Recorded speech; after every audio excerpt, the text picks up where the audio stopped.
नौगछा के रंगरा थाना क्षेत्र के तीनटंगा झुल्लूदास टोला के मध्य विद्यालय दुर्गा स्थान में मिड डे मील में बनी खिचड़ी खाने से लगभग 50 बच्चे बीमार हो गए, जिन्हें उल्टी और पेट में दर्द के साथ साथ दस्त की शिकायत देखी गई, जिसके बाद सभी बच्चों को रंगरा पीएचसी में भर्ती कराया गया, जहां पर चिकित्सकों ने बच्चों का इलाज शुरू किया। डॉक्टरों का मानना है कि सभी बच्चे खतरे से बाहर हैं और बच्चों को इलाज के लिए नौगछिया अनुमंडल अस्पताल ले जाया गया, जहां उनका बेहतर इलाज किया जा सके। वहीं परिजनों का आरोप है कि स्कूल में मिड डे मील ठीक से नहीं दिया जाता है और खराब खाने के कारण बच्चे बीमार पड़े हैं। वहाँ खिचड़ी खाया बच्चा, थाली धोते ही वक्त वहाँ उल्टी दस्त करना स्टार्ट हो गया और स्थिति बिगड़ते चल गया। कितने लोग बच्चे होंगे? बच्चे तो अभी होते जा रहा है, अभी तत्काल 15-20 बच्चे हो गया और भी बिगड़ रहा है बच्चा ठीक ठाक है। इमरजेंसी में लोकल में थे, लोकल में लेकर के आया और गांव वाला जो है ना सब सपोर्ट किया कि जल्दी से इसको इमरजेंसी टेकअप कर दीजिए और हॉस्पिटल भेज दीजिए। हॉस्पिटल हम भेज रहे हैं। भागलपुर के हबीबपुर थाना क्षेत्र के भैरवपुर बगीचे में 26 तारीख को डिलीवरी बॉय अजीत कुमार की धारदार हथियार से हत्या कर दी गई थी, जिस मामले में पुलिस ने गांव के ही दयानंद मंडल को गिरफ्तार किया है। पूछताछ के क्रम में उसने हत्याकांड की घटना को अंजाम देने की बात को स्वीकार की है। वहीं 2 अन्य अभियुक्तों के बारे में भी पुलिस को बताया है कि वे लोग भी घटना में शामिल थे, जिसकी गिरफ्तारी के लिए पुलिस छापेमारी कर रही है। वहीं घटना को लेकर उसने बताया कि गांव की ही एक महिला के साथ मृतक का अवैध संबंध था, जिसकी तस्वीर दयानंद ने खींच ली थी और वह लगातार महिला को फोटो वायरल करने की धमकी दे रहा था, जिस पर दयानंद उससे बात करने के लिए बगीचे में गए थे, जहां दोनों के बीच नोकझोंक हुई और दयानंद ने अपने 2 साथियों के साथ मिलकर उसकी हत्या कर दी। वहीं पुलिस ने घटना में प्रयोग किए गए हथियार को बरामद कर लिया है। भैरवपुर एरिया पड़ता है, जहाँ पे बगीचा में एक लाश बरामद हुई थी, जिसमें बहुत ही वायलेंट तरीके से उसके हाथ पैर काटे गए थे और उसमें एक बच्चा भी था जिसके ऊपर खून की छींटें आई थी। तो उस जब अपराध कर्मी के लिए हमने पूछताछ करनी शुरू की तो हमें पता लगा कि उस अपराध कर्मी का और मृतक का एक महिला के साथ में संबंध था और इसी संबंध के दौरान में जो ये अपराध कर्मी जो पकड़ा गया है, इसने कोई एक ऐसी वीडियो फुटेज बना ली थी महिला की, जो जिसके बलबूते पे ये ब्लैकमेल कर रहा था महिला को। किस तरह का? कोई ऐसी फ़ोटो थी, साथ में फ़ोटो थी, जिसे वो वायरल करने के लिए बोल रहा था कि महिला के परिवार वालों को दिखा दिया जाएगा। तो इसी चीज़ को लेकर बातचीत करने के लिए जो हमारे मृतक अजीत यादव, ये बातचीत करने के लिए गए, अपने बच्चे के साथ में गए, तभी यहाँ पे इनमें बहसाबहसी हुई और इनके साथ में 2 और अपराधकर्मी जो जिनका नाम आया है, वो एक धारदार हथियार से इन्हें भगा के दौड़ा के इनके साथ कई बार हमला किया और इन्हें मृत्यु कर दी इनकी। भागलपुर ततारपुर पुलिस ने गुप्त सूचना के आधार पर 5 युवकों को गिरफ्तार किया है, जिसके पास से 42 ग्राम ब्राउन शुगर के साथ 2,10,200 रुपया, 5 मोबाइल, एक इलेक्ट्रॉनिक वेट मशीन, 2 मोटरसाइकिल सहित ब्राउन शुगर पैक करने के पैकेट पुलिस ने बरामद किया है। एएसपी शुभम आर्य ने बताया कि पुलिस को गुप्त सूचना मिली थी कि थाना क्षेत्र के शहादत हुसैन लेन में ब्राउन शुगर की खरीद फरोख्त होने जा रही है, जिसकी निशानदेही पर पुलिस ने छापेमारी की, जहां से मोहम्मद इफ्तिखार को रुपये और 2.5 ग्राम ब्राउन शुगर के साथ गिरफ्तार किया गया। वहीं उससे पूछताछ के बाद अन्य 4 युवकों को ब्राउन शुगर के साथ गिरफ्तार किया गया। गिरफ्तार सभी युवक ब्राउन शुगर बेचने का काम करते थे और पहले भी जेल जा चुके हैं। वहीं पुलिस अब इस धंधे से जुड़े तस्करों की तलाश में जुट गई है। शहर में ब्राउन शुगर की खेप दालकोला से लाई जाती है, जिसको लेकर भी पुलिस वहां के तस्करों के खिलाफ कार्रवाई की रणनीति बना रही है। ततारपुर थाना को फ़ोन आया और उसमें गुप्त सूचना के आधार पर बताया गया कि ब्राउन शुगर की खरीद बिक्री हो रही है। तो जब वो शहादत हुसैन लेन में पहुँचे तो एक आदमी जो पकड़ा गया, उसका नाम मोहम्मद इफ्तिकार, वो ब्राउन शुगर ख़रीदने के लिए आया था और उसके पास कुल लगभग 2,10,000 रुपये जो थे जिससे वो ख़रीदना चाह रहा था। उसमें उसके पास से 2.5 ग्राम ब्राउन शुगर भी बरामद हुआ।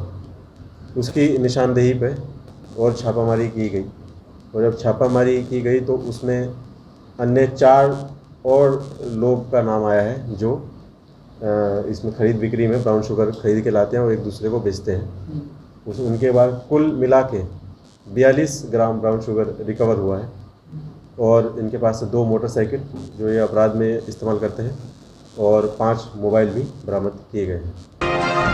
भागलपुर के औद्योगिक थाना क्षेत्र के रानी तालाब स्थित लगुन हुंडई शोरूम के कर्मचारी विजय कुमार चौधरी के साथ पूर्व कर्मचारी सलमान अंसारी और उसके 5 से 6 दोस्तों ने जमकर पिटाई कर दी। साथ ही विजय चौधरी को धमकी दी कि अगर कोई कार्रवाई करोगे तो राजस्थान के उदयपुर में जिस तरह की घटना हुई है उसी प्रकार से तुम्हारे पूरे परिवार को गोली मार देंगे। वहीं पीड़ित ने औद्योगिक थाने में इसकी सूचना दी, लेकिन पुलिस ने पीड़ित को पहले इलाज कराने को कहा, उसके बाद लिखित शिकायत देने की बात कही। इसके बाद कार्रवाई की जाएगी। पीड़ित का कहना है कि कंपनी में पहले उनके नीचे सलमान काम करता था, लेकिन उसे कंपनी ने निकाल दिया। इसी के रोष में उसने उसकी पिटाई की है। वहीं पुलिस के द्वारा अभी तक इसको लेकर मामला दर्ज नहीं किया गया है। वहीं पीड़ित का कहना है कि अब वह अपना बयान अस्पताल के पुलिस चेक पोस्ट में दर्ज करवाएगा। समझा जा सकता है कि राजस्थान में हुई घटना में भी पुलिस की लापरवाही के कारण कन्हैया लाल को जान गंवानी पड़ी थी। वहीं यहां भी मारपीट की घटना और धमकी के बावजूद भी अभी तक पुलिस के द्वारा कोई कार्रवाई नहीं किया जा रहा। समझा जा सकता है कि पुलिस कितनी चुस्त दुरुस्त है। मैं लगुन हुंडई रानी तालाब सबौर के इसमें कार्यरत हूँ, विजय चौधरी। तो कल मेरे पूर्व कर्मचारी मेरे नीचे जो थे सलमान अंसारी, ठीक है, जिनको कि थोड़ा निलंबन कर दिया गया था, सस्पेंड कर दिया गया था और उनके मन में ये था कि भाई मैंने उनका कोई मदद नहीं किया सस्पेंशन रोकने के लिए, तो उसी के रोष में उन्होंने कल 5, मैं चाय पीने बाहर जैसे निकला तो एक टोटो में 5-6 लड़कों के साथ वो डंडा वो सब लेके तैयार थे, हथियार, और फिर तुरंत अटैक कर दिया और लगातार मारने लगे। मेरे सर पे मारने का ट्राई किया, लेकिन मैंने सर बचा लिया अपने दोनों हाथ पे जो भी है, और लगभग 10-12 मोटे डंडे से, लोहे के डंडे से मारा गया मुझे। और जाते जाते उन्होंने वही बोला कि मैं मुसलमान था इसलिए तुमने मदद नहीं किया क्या, जो कि मतलब ऑलरेडी मैनेजमेंट ने उसको समझा दिया था, उसके इसी गतिविधि के कारण सस्पेंड भी हुआ था। ये अभी एक बात संज्ञान में आई है कि 0 माइल थाना क्षेत्र के हुंडई शोरूम के 2 एम्प्लॉइज़ थे जिनमें आपस में मारपीट हुआ और उसमें एक समुदाय के एक एम्प्लॉय ने दूसरे समुदाय को मारपीट किया और ये भी बोला कि और मारपीट हम कर देंगे और तुम्हें जान से मारने की धमकी भी ऐसा दी। तो इसमें हम आगे की जांच कर रहे हैं और कार्रवाई करेंगे, इसमें त्वरित कार्रवाई की जाएगी। क्राइम कंट्रोल करने और पुलिसिंग व्यवस्था को सफल बनाने के लिए जिला पुलिस केंद्र से डीआईजी विवेकानंद के नेतृत्व में 112 टोल फ्री नंबर के वाहनों को हरी झंडी दिखाकर रवाना किया गया। वहीं वाहनों को लेकर डीआईजी ने बताया कि जिले भर में आपातकालीन सेवा और क्राइम कंट्रोल को मद्देनजर रखते हुए कुल 12 वाहनों को रवाना किया गया है।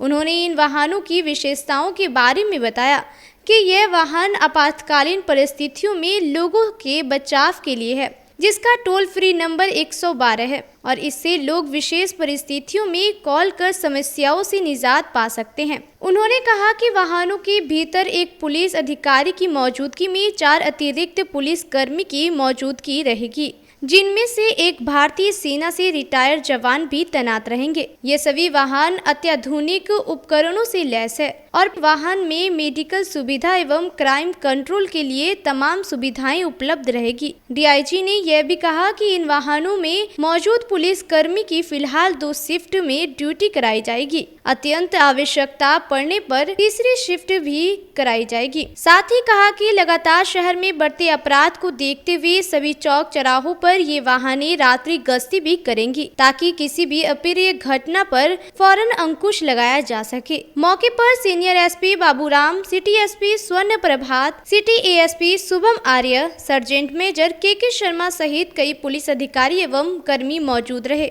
पुलिस रिलेटेड इमरजेंसी के लिए एक समेकित सेवा की शुरुआत 112 के माध्यम से की गई है, जिसका कॉल सेंटर पटना में अवस्थित है और वहाँ पर जो भी शिकायतें प्राप्त होती हैं टेलीफोन पर या उनके नंबर पर, तो उसके आधार पर दिए गए जीपीएस लोकेशन के आधार पर ये गाड़ियां जो हैं पदाधिकारियों के साथ वो घटनास्थल पर पहुंचेंगी और उन्हें आवश्यक सेवा उपलब्ध कराएंगी। यही इसका उद्देश्य है कि जनता के बीच जो भी समस्याएं हैं वहाँ फर्स्ट रिस्पॉन्डर के रूप में ये पहुँचें और उन्हें मदद पहुँचाएँ। सर कहीं ना कहीं शिकायतें भी आती है कि तुरंत जो रिस्पॉन्स नहीं मिल पाया, इस तरह की अगर शिकायतें होने पर?